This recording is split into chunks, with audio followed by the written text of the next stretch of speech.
law of conservation of momentum of for multiple particles. अगर बहुत ज़्यादा हमारे पास पार्टिकल्स हैं और यहाँ पे है in the absence of the external force, कोई बारूनी क़ुव्वत अमल ना कर रही हो, the moment of the system of particle will be conserved. Suppose we have a system of n particles in a motion under the forces. बहुत सारे particle हैं और under the forces हैं वो, there these will be of two types of the forces, internal and external. तो हम चूँकि सिर्फ इंटरनल फोर्सेस लेंगे, एक्सटर्नल फोर्सेस हम उसको इग्नोर कर देंगे, तो हम सिर्फ इसमें इंटरनल फोर्सेस को कंसीडर करेंगे. और इंटरनल फोर्सेस को मैं थोड़ा सा और बता दूं इसमें. फॉर एग्जांपल हमारे पास एक कंटेनर है और उसके अंदर गैस के पार्टिकल्स हैं और वो आपस में टकराएगा, ये इसके साथ टकराएगा, या ये समझें कि वो दीवार के साथ, जो कि यहाँ पे इस तरह की ज़्यादा समझ नहीं आएगी, वो इसकी वाल के साथ जाके टकराता है. तो ये उसका एक्शन होगा न्यूटन थर्ड लॉ के तहत. जब वो टकराएगा तो वो दीवार भी उसके ऊपर उतनी ही फोर्स लगाएगी और फिर वो वापस आ जाएगा. तो अब जो फोर्स है, इसने दीवार के ऊपर लगाई फोर्स और दीवार ने वापस इसके ऊपर लगाई. इसी तरह से अगर दो पार्टिकल्स हैं, एक इसके ऊपर फोर्स लगाता है और दूसरा पार्टिकल इसके ऊपर फोर्स लगाता है, तो दोनों फोर्सेस एक से के अपोजिट हैं. और ये पहले, इससे पहले लेक्चर में बता चुका और यहाँ पे वो चीज़ बताई गई ये वाली. तो इसी तरह से हम जानते हैं कि यहाँ पे एक्सटर्नल फोर्स तो नहीं है, एक्सटर्नल फोर्स तो ज़ीरो है. यहाँ पे बयान कर दिया उसने एक्सटर्नल फोर्स ज़ीरो है, तो फिर इंटरनल फोर्स रह जाएगी. और अगर हम उसको जो फोर्स है वो rate of change of momentum के इक्वल भी होती है, यहाँ पे rate of change of momentum है और सिर्फ क्या इसमें फोर्स है एक्सटर्नल भी साथ हो, वेयर यहाँ पे does not the total force of the system.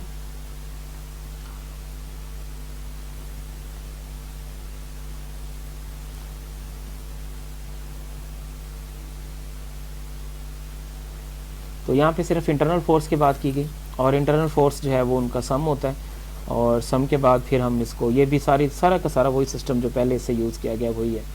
तो क्या आ गया हमारे पास आंसर, इसका आ जाएगा ज़ीरो के इक्वल.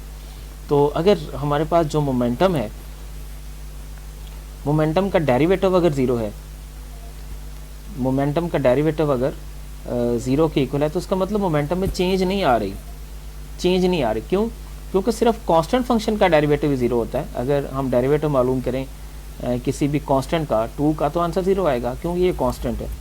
इसी तरह से अगर हमारे पास किसी सिस्टम का डेरिवेटिव ज़ीरो आ रहा है, पी डॉट ज़ीरो आ रहा है, इसका मतलब क्या हुआ कि P is equal to constant, वो चेंज नहीं हो रहा तो मतलब कंजर्व है.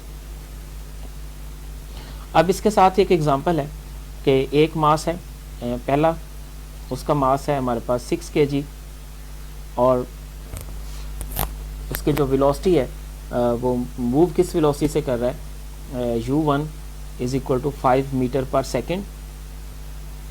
और उसके बाद एक दूसरा मास है और वो उससे कुछ आगे इस तरह है, यानी इस तरह ये एक मास है वो इधर को मूव कर रहा है ज़्यादा स्पीड के साथ और आगे जो मास है वो थोड़ी स्पीड के साथ मूव कर रहा है. तो ज़ाहिर है कि एक वक्त आएगा ये जो है बड़ा मास, यानी ये जो ज़्यादा स्पीड वाला मास है वो थोड़ी स्पीड वाले मास के साथ टकरा देगा. बिल्कुल ये ऐसे जैसे बिलियर्ड गेम के अंदर एक बॉल तेज़ी के साथ मूव कर रही होती है और एक बॉल आगे स्लो मूव कर रही है, तो ये बॉल जाके उसको हिट कर देगी अगली बॉल को. तो उसने यहाँ पे जो वेलोसिटीज़ बताई हैं कि पहले ये इस वेलोसिटी के साथ मूव कर रहा है, दूसरा जो है वो 1.5 मीटर पर सेकंड की वेलोसिटी से मूव कर रहा है, जबकि उसका मास जो है वो 4 kg m2 का. जब इसके साथ ये हिट कर जाएगा, हिट करने के बाद ये जो अगला मास है वो तेज़ी के साथ स्पीड करना शुरू कर देगा और ये, यानी उनकी वेलोसिटी में कुछ चेंज आ जाएगी, सिंपल ये समझें. तो फिर हम जो दूसरी वेलोसिटी है इसमें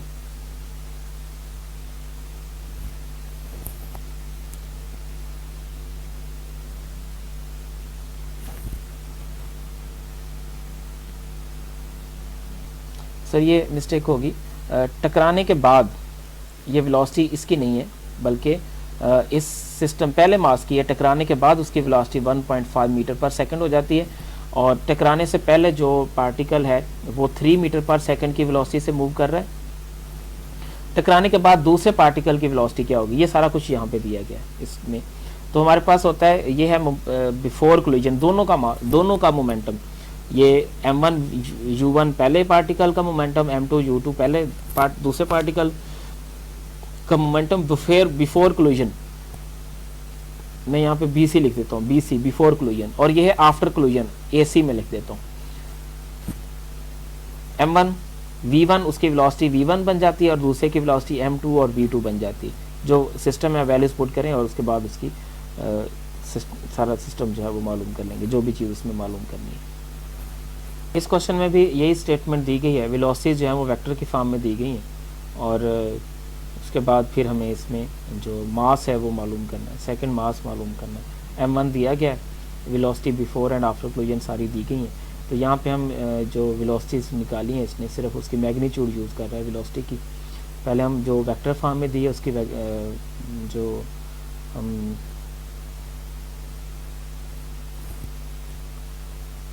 इन क्वेश्चन में सिर्फ यही है, मास दिया गया है और वेलोसिटी दी गई है, और उसी के तहत जो हम सारा इसका जो सिस्टम है वो मालूम कर लेंगे।